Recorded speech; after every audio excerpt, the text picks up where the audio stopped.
Hi everybody, welcome back to Critical Mass. We have been a little hard on the Mandalorian, we're told, by Mark, who is always the one who's not here for these. But we're into the episode 5. We're into the second part of the season now. We're into it's winding down. There's only 3 episodes left.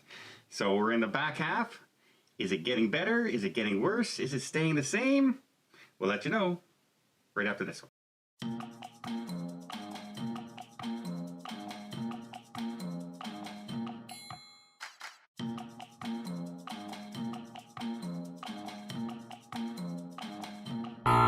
So I guess if we would have looked forward in all the episodes and looked at all the titles, we wouldn't have had to guess when we're going to see the Jedi show up and Ahsoka Tano.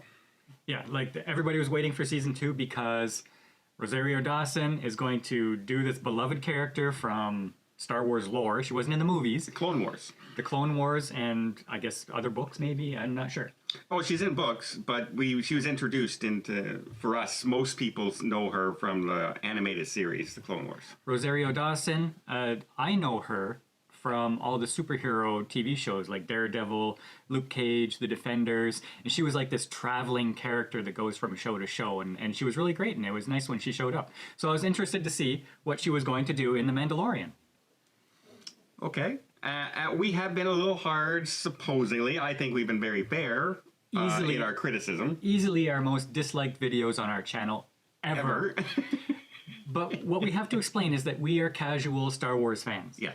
We don't know anything about the lore, the books, we don't know all the little details. So we're just looking to be entertained by what we see on the screen. Yeah. Fan service doesn't necessarily work on us. So we're looking for quality of acting, storytelling, all that stuff. Plotline, pace, action, acting. And I was in love with Mandalorian Season 1. Episodes 1, 2, 3, and 4 of Season 2. Yeah, for us, there seemed to be something lacking. Mark, on the other hand, liked them. He loves it. He loves it. He thinks we were pretty hard on it. So let's get into this episode. We finally meet the Jedi. Introduce it to Baby Yoda.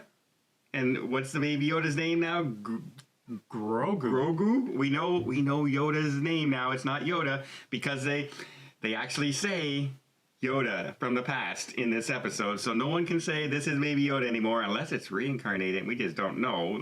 You never know with Star Wars. What did you think of the episode? I really like this episode. This episode, to me, felt like the best episodes of Star Trek The Next Generation. This one had atmosphere, mood, lighting, mystery. When you meet the character of Ahsoka Tano, she's not just all out there doing all this cliche stuff. She's very reserved. All her reactions are measured that you would attribute to a monk. And I really like the mystery. But she was also approachable because she had this affinity or this connection with Grogu, which made her smile. And so she does have some personality, although they didn't explore that personality too much on the screen. She was just always very mysterious and measured. I really like that. Yeah, I would have to say best episode of the year so far. Mm-hmm. And I felt the acting in this one was better than I've seen in the past. Probably because this one wasn't as action-based. There was lots of action, don't get us wrong. There's lots of, you're going to see the lightsabers in action for sure. But the other ones had big set-piece action scenes, big dragon fight, big, thousands of spider attacks, big set-piece CGI special effects, where this one was individual fighting and atmospheric thing sort of going on. And so I think this one was much, much better done. We did see fan service, but like just little fan service, which is fine. Little things in there that you pick out, you say, oh, I remember that from a movie, or that kind of stuff is fine.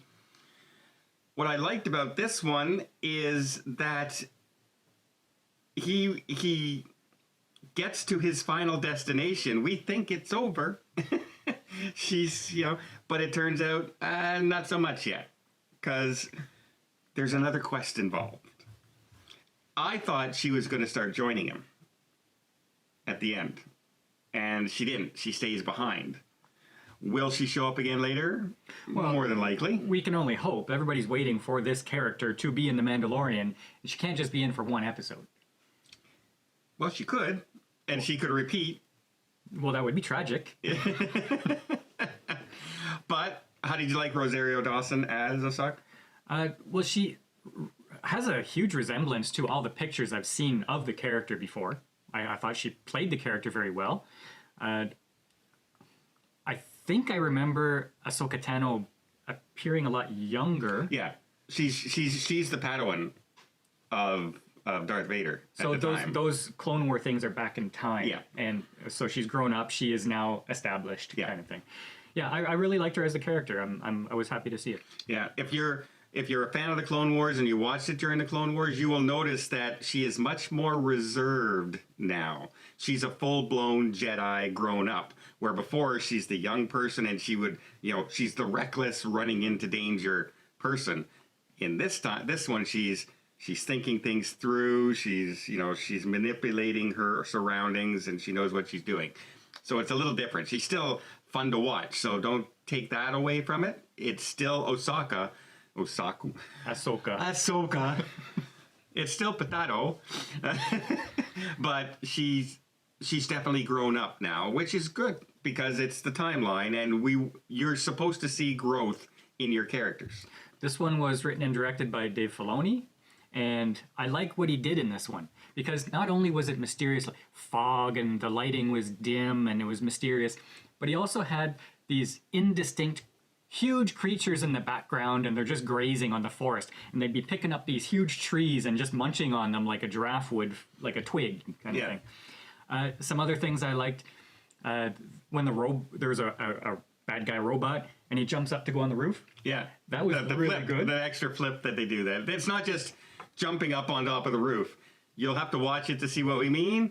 But it's like an acrobatic flip up onto a rope that you did not expect, because the entire time these robots are moving around before you see that, it's like this. Oh, they're not good soldiers. No, but that was cool. They're good jumpers. Good jumpers. Something else I liked were the gallows in the town. A different kind of it's the old, when you look back in medieval times and you would see people like in an iron cage out front. And it's you can't lift your arms, you can't do nothing.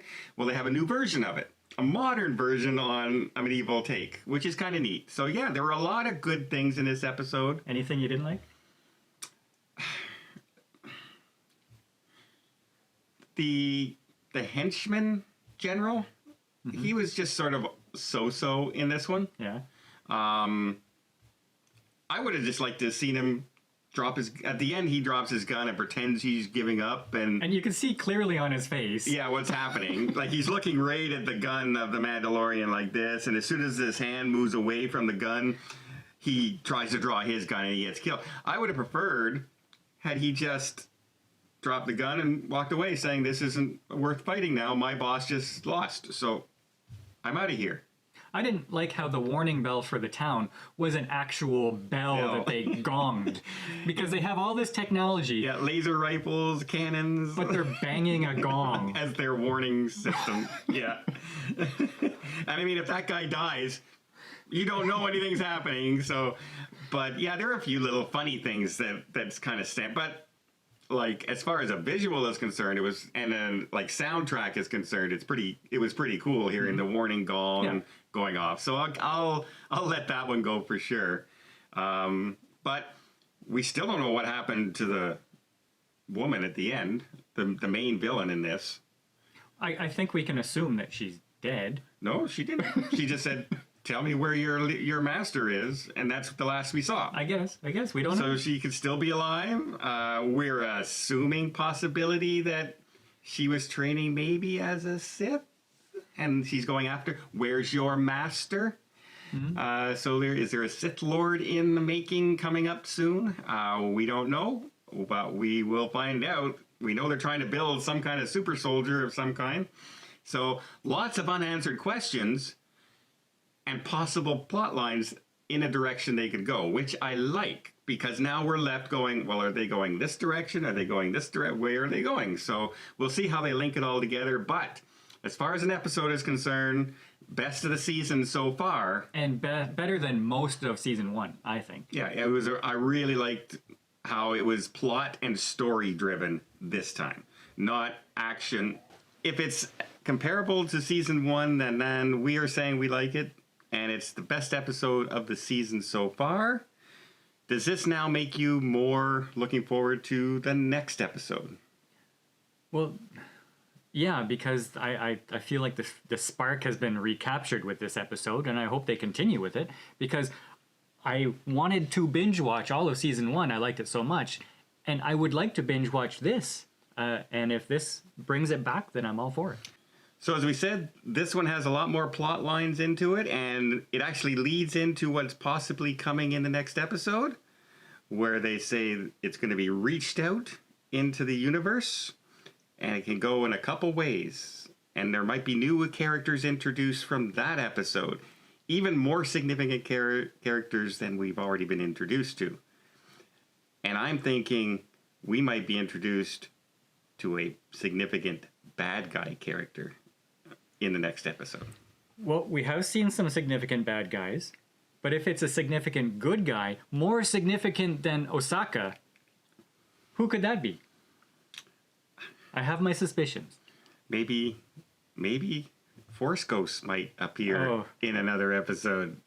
Who knows what they're going to lead us into. So, but we are kind of now more energized and more excited to see the next episode, which is a good thing, because we were even debating watching this episode at one point. So you got us back. You got us back, Dave Filoni. Way to go. You got us back.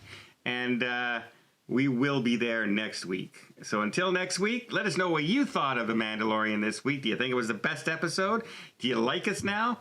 Because we like Star Wars now for those casual people who pop in every once in a while. Let us know in the comments down below. Show those like buttons, because you certainly knew where the dislike button was last time. And until next time, we'll see you on the channel.